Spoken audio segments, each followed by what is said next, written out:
Nous sommes dans la partie nord de Marseille. Je vous ai invité à assister à une opération d'ampleur, puisque nous engageons une opération de visibilité, qui est à la fois une opération de voie publique et une opération judiciaire, mais qui va allier aussi une dimension de police administrative pour la fermeture d'un centre de commerce, pour suivre les directives du ministre de l'Intérieur qui m'a demandé d'insister et de pouvoir accélérer sur la lutte contre les narcotrafics.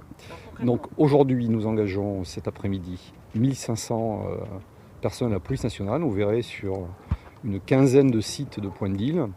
L'opération débute ici même. Nous avons souhaité vous inviter sur un point de deal qui était tenu par Chicane, qui était tenu par des charbonneurs. Donc évidemment, à votre arrivée, ce fut dégagé. Des perquisitions sont en cours derrière moi. Opération d'ampleur, comme je vous l'ai dit, par son ampleur d'effectifs humains, 1500 forces de sécurité intérieure engagées. Opération d'ampleur parce que toute la circonscription de la ville de Marseille est concernée à l'instant où je vous parle jusque tard dans la nuit.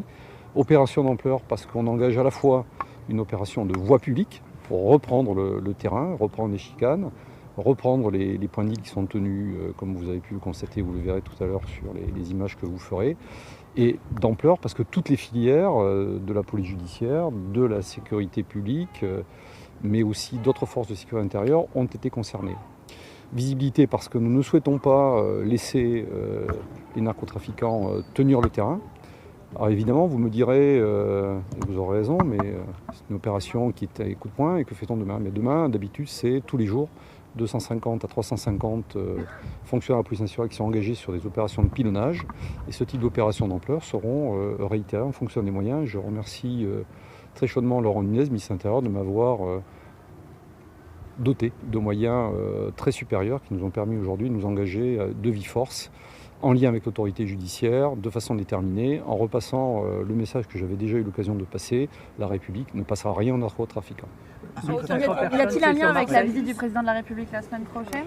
Pas de lien avec la visite directe, mais évidemment tout est lié. Marseille en grand, c'est aussi la reprise, comme l'a souhaité le président de la République, de l'ordre public, de la sécurité, du développement, du logement, de l'éducation. Et ça passe évidemment par la sécurité qui est la première de nos libertés. Sans cela, pensons aux habitants des bars que vous avez derrière nous et qui chaque jour doivent emprunter des chicanes et des contrôles. On était venu ici pour les opérations Passnet, je me souviens.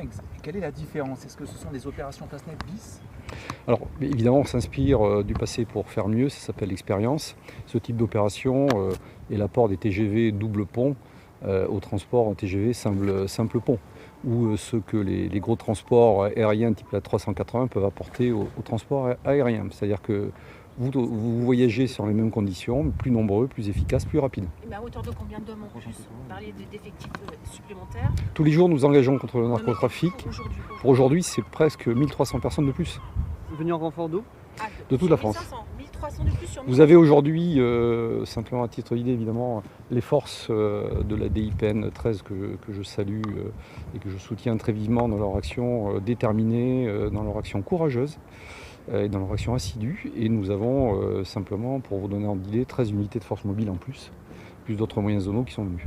Juste pour la journée d'aujourd'hui ou c'est amené à durer toute la semaine? Juste pour la journée d'aujourd'hui. Donc j'ai bien compris 1500 et c'est 1300 effectifs en plus exceptionnellement à peu près. Par le ministère de l'Intérieur. À peu près. Que, du coup, ça commence à quelle heure? Je C'est réponds à la question qui est derrière moi. Eh bien, nous avons commencé une demi-heure avant votre arrivée environ, et on ira jusqu'au bout de la nuit. Est-ce que du coup c'est un retour au pilonnage qui était pratiqué avant la semaine? Vous pouvez regarder par là. Ce n'est pas un retour au pilonnage, c'est la continuité du pilonnage, si je puis dire de façon plus importante, d'ampleur, et on associe la totalité, j'allais dire, du spectre. Alors je vous parle, nous sommes déjà plus d'une vingtaine d'interpellations au bout d'une heure qui ont été placées en garde à vue. Nous avons quelques saisies de stupéfiants. Nous avons aussi procédé à la fermeture d'un commerce et en fait nous allons aller en profondeur dans chacun des quartiers sur les 15 sites qui sont aujourd'hui concernés par l'opération. Au moment où je vous parle, derrière nous, donc nous avons 3 perquisitions qui sont en train d'être réalisées avec le soutien de chiens stupes et de spécialistes. Une centaine d'OPJ sont engagés sur l'opération également. Qu'est-ce que vous allez dire aux habitants qui disent c'est bien beau ces opérations, mais demain c'est reparti, ma vie elle sera la même? Pour nous aussi, nous continuons avec ténacité. Ce sont des opérations de longue haleine. Ce sont des opérations qui nécessitent d'être têtues et tenaces et de continuer. Et donc tous les jours, nous continuerons avec des points d'accélération. Et d'habitude, 2500 personnes, c'est plutôt sur le département. Là, c'est vraiment le paquet. Uniquement sur Marseille aujourd'hui, sur cette opération spécifique, outre la sécurité publique du quotidien, la police secours continue, les interventions continuent, les BAC sont engagés. Vous avez aujourd'hui à peu près un peu plus de 1500 fonctionnaires de la police nationale, gendarmes mobiles comme ici sur le quartier et fonctionnaires spécialisés de la police dans les filières d'investigation qui sont engagés sur ces opérations. Comment vous choisissez les lieux? Parce que comme on est au-dessus de vous.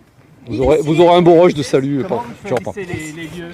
Alors les lieux ont été déterminés en lien avec l'autorité judiciaire évidemment sous le conseil avisé de monsieur le directeur qui a choisi des cibles en lien avec nous, qui nous a proposé ces opérations et nous engageons ceci de façon ciblée avec une pointe d'effort sur le 3e arrondissement qui a été le théâtre ce dernier mois d'un certain nombre d'actions criminelles que nous condamnons. D'ailleurs dans ce quartier la semaine dernière nous avons trouvé une arme à feu sur l'un des toits. Et est-ce qu'on voit une différence avec les anciennes opérations? Ici aux Oliviers, il y a eu PlaceNet XXL. Est-ce que là, la XXXXL, c'est toujours la même chose, toujours les mêmes que vous retrouvez? Eh bien, on continue à faire des interpellations. Certains sont les mêmes. Ils finissent par être incarcérés. Aujourd'hui, nous avons plusieurs centaines de personnes qui sont concernées par des procédures judiciaires. Et la justice passera. Il y a un nom cette opération? Excusez-moi, je pense. Elle a un nom cette opération aujourd'hui? On ne l'avait pas spécialement baptisée. On avait dit opération d'ampleur. Vous allez voir le chef de l'État jeudi, je crois. Qu'est-ce que vous allez lui dire avant sa venue à Marseille? Est-ce qu'il y a une urgence selon vous? Qu'est-ce que vous allez lui dire? Je pense que nous pouvons nous accorder tous que le climat, j'allais dire, de pesanteur de l'insécurité sur la ville de Marseille peut se ressentir. Moi qui venais de l'extérieur, il faut que l'on puisse reconquérir à la fois grâce au plan Marseille en grand qui permet de conduire des actions de fond sur l'éducation, dans le domaine de l'éducation, dans le domaine du logement, dans le domaine de la santé, dans le domaine de l'amélioration de la vie publique des transports notamment. Et puis parallèlement et en même temps, il faut que nous reprenions absolument le contrôle de la voie publique et c'est l'objet des actions de pilonnage qui sont conduites tous les jours par les forces de la DIPN et monsieur le directeur et nous avons souhaité mener en lien avec le procureur de la République un certain nombre d'actions, j'allais dire un peu plus spectaculaires, mais dans lesquelles nous souhaitons faire régner également l'insécurité auprès des narcotrafiquants. Ce n'est pas une opération de communication. Je vous ai invité pour que vous puissiez évidemment relayer le message que nous passons, bien sûr, mais aussi pour que tout un chacun puisse se rendre compte que l'État n'abandonne pas ses concitoyens et que le gouvernement, que le préfet, que les forces de police, que les forces de gendarmerie qui sont engagées ici tous les jours, les sapeurs-pompiers, les marins-pompiers, sont engagés dans des conditions parfois difficiles, mais c'est une action de longue haleine, déterminée et que nous conduirons à son terme. Et comment s'assurer en amont que ces opérations ne fuitent pas chez les narcotrafiquants? On sait à quel point ça peut être pour eux parfois. Avez-vous été informé en amont? Moi non, mais je sais qu'il y a eu des drones dans le ciel de certaines cités. Alors nous avons conduit cette opération en 4 phases. Donc une phase effectivement d'observation, notamment à base de drones, mais pas que.